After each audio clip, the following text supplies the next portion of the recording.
Welcome to the main event. In this corner, the YouTube sensation, the Kiss-Tard's aggravation. He always stops and smells the flowers, too clean to take showers. At night he fights crime, a few coins short of a roll of dimes. A lunatic run amok, he is the illustrious Dr. Bob.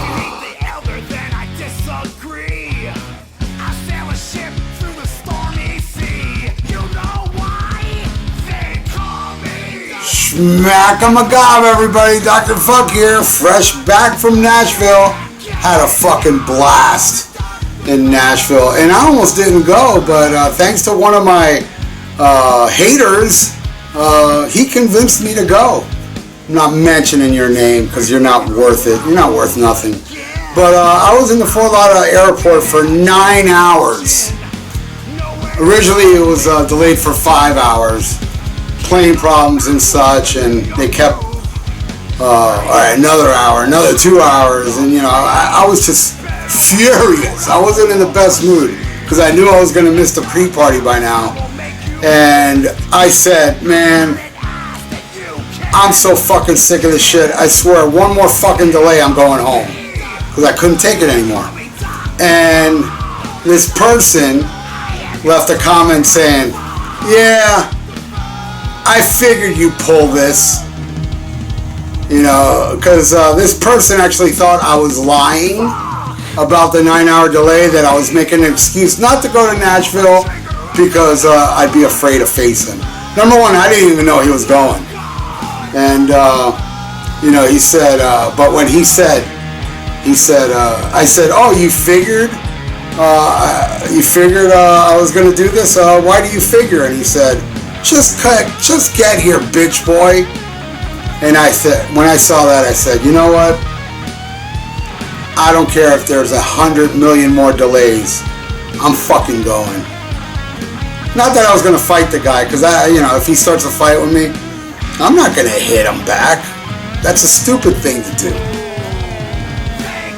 I'm gonna throw him in jail, because I love punching wallets more than people.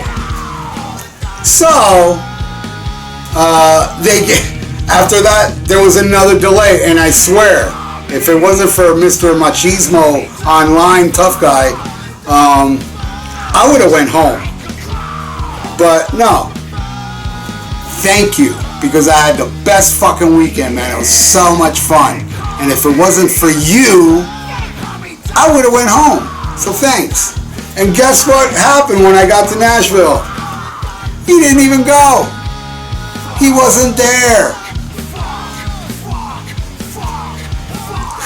The guy actually thought he's that important that I would make up this story to not go.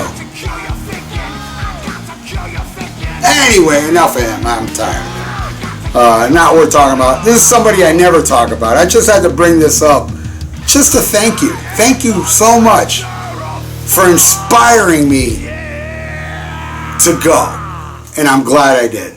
So, anyway, so I get there. It was a great time, but you know what this is all about? This is about the Vinnie Vincent birthday bash.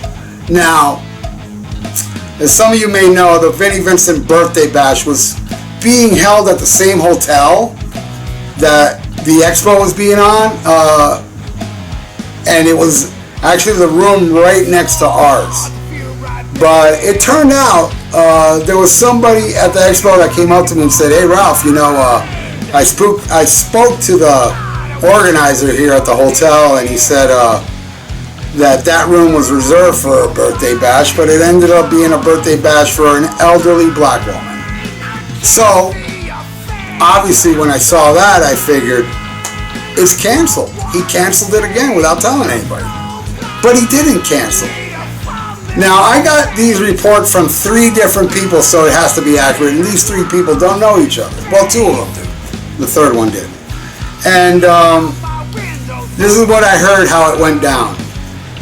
He had it planned for another Marriott. See, this is a Marriott hotel we were staying at, but it was actually at another Marriott. So most people out of town, either Ubered it or took their, rent a car to that other Marriott. The gig, the party was supposed to start at 5. So when they get there was somebody, you know, that's working for Vinny, told them all right, you're supposed to go over here now. Like, you send us all over here to tell us to go over there. So, I don't know if there was shuttles involved. I don't know. I do know the person I talked to. Well, I don't even want to go into that. But let's just say this person didn't go in a shuttle. Had to go over there. Either it was an Uber or rent-a-car. I'm not going to say, because I'm keeping these 3 people out of this conversation. But, you know, all you Vinny lovers that were there, you know what I'm about to say is true. Because I'm going to run down what actually went down at the birthday bash. So they all get to SIR Studios, where it's supposed to be. They're all waiting around, and they start hearing shredding from behind a door. And they weren't sure if it was Vinny shredding or a record. But it sounded just like Vinny in 86. They didn't know. Next thing, he's up on stage. They had a stage there with lights and everything. And Vinny went up there doing rock star moves and shit. And according to these 3 different people, he shredded just like he did in the 80s. He plays just like he used to. So all this time we're all thinking that he can't play anymore because he gave us more than reasons. Now there is an audio out there that's fake, according to these 3 people. That's not from the Vinny birthday thing. Nobody got it. Before he came out, they made everybody shut off their phones. So hopefully somebody did get something, especially one part, which I'm going to talk about when I'm done here. So Vinny goes up there and shreds for like 20 minutes or so. You know, flawlessly, if you think what he did was flawless. Personally, I like Vinny's playing more where Gene and Paul restrained him on Creatures and Lick It Up, where he didn't sound like an angry bumblebee. So after he shreds, you know, he had a little good layout of food for everybody. You know, it was nicely prepared. And he had a question and answering segment, so that lasted a while with signings and all that.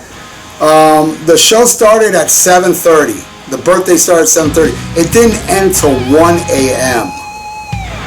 And during the question and answering, a lot of people couldn't really get much in because Vinny was talking a lot.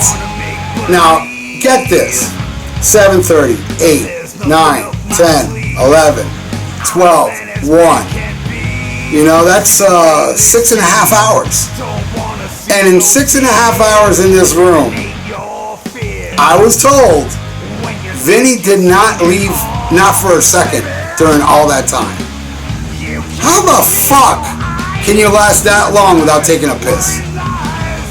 Strange, right?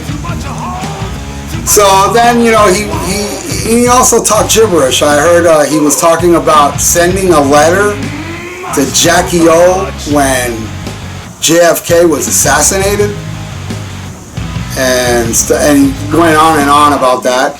Did talk about Kiss. He did talk about, you know, whatever, you know. I mean, for Vinny fans, I guess it was worth it. You know, you got a lot of time with Vinny, and he can shred still. That's the reports I'm getting, that it was just like before. So, my favorite part is toward the end. When he was signing stuff, there was somebody, and I'm not going to mention this person's name, but I saw him at the expo. I took a picture with him. Nice dude, killer dude. And he went up to Vinny. And by the way, none of this that I'm telling you is from him. I swear to Black Sabbath. I'm not saying that to protect the guy. I didn't hear this from him. But so he went up to Vinny and said, hey Vinny, I was at the expo, I had a lot of fun. And he showed the picture of me and Vinny and said, look, I got a picture with Dr. Fuck. And Vinny said, oh, now this ain't verbatim, maybe I got some of this wrong. Vinny goes, oh, Dr. Fuck. What does his mom think of him going around calling himself Dr. Fuck? Well, Vinny, because I know you're watching me, Hi. You know what? My mom doesn't know my name is Dr. Fuck. And if she was to find out, I guess, you know, my mom's probably a bad mom, because I don't think she would care. Seriously. She'd probably laugh. You know? Just as long as my mom knows that I don't steal from people, or from box sets, sell people out that came from Europe to see you play canceled shows. All that money that, you know, people, you know, wasted. I mean, this birthday bash should have been free for everybody that you're already, like, disappointed with all your cancellations. And also, if you was to ask my mom, what would you rather your son be like? You know, your son have a name Dr. Fuck, or look like this?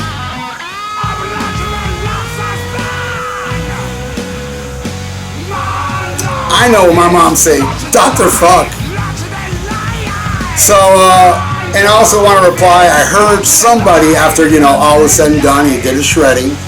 Somebody wrote, in your face, Dr. Fuck, you know, one of his defenders and stuff.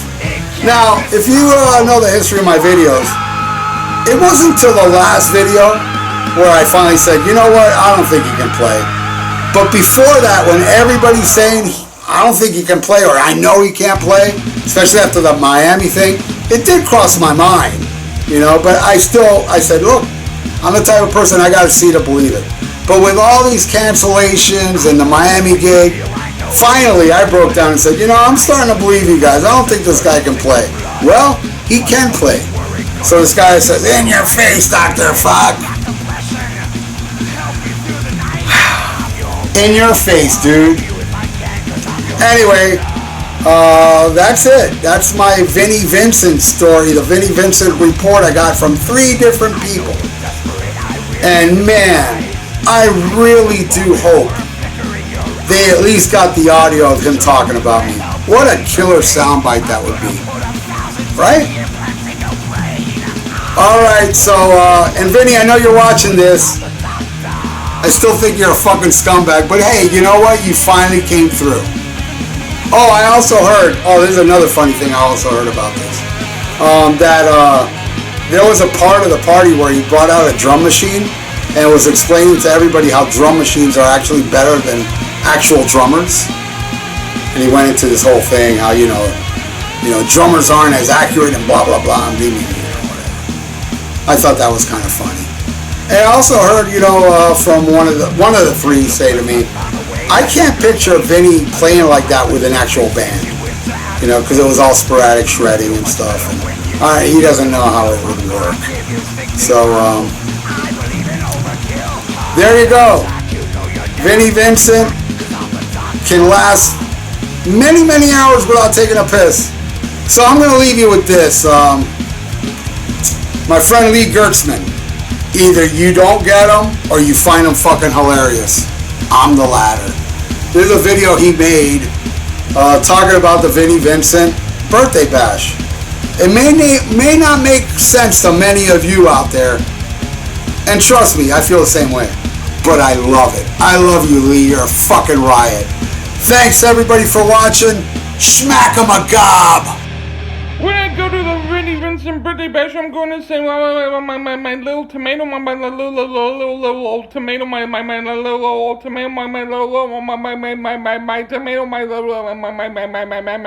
tomato. I'm gonna sing my little tomato, my little tomato, my little tomato, my little tomato. They call me. You pull the trigger of the gun. I'm talking about my love gun. I've got to kill you thinking of. 'Cause I am the doctor of fuck. Yeah. This video is brought to you by MiamiMetalMerchant.com for competitive prices. Check out MiamiMetalMerchant.com. Tell them Dr. Fuck sent you. Thursday nights at 8 p.m. Eastern Time. The Dr. Fuck Show on ThatMetalStation.com. I'll be blasting the metal and talking crazy shit in between songs. And you can join the chat where there's a bunch of lunatics in there posting crazy pictures and talking about crazy shit. So 8 p.m. Eastern Time every Thursday on thatmetalstation.com. The Dr. Fuck Show. Hey, check out my podcast, The Vieira Vault. We're on Spreaker, we're on iTunes, and we're on YouTube. Check it out and subscribe. I am Dr. Fuck. And I'm the Total Alcoholic. And we are part of the Rock and Metal Combat Podcast. We are the Rock and Metal Combat Podcast. That's right. And the way you can check us out is we are on iTunes and also Podbean. And we forgot a review recently. I got this review right here. It says right here, it says, Rock and Metal Combat Podcast is the greatest podcast in the world. And it's my number one podcast. Signed by Science. Now, and then Science also said... Science also said...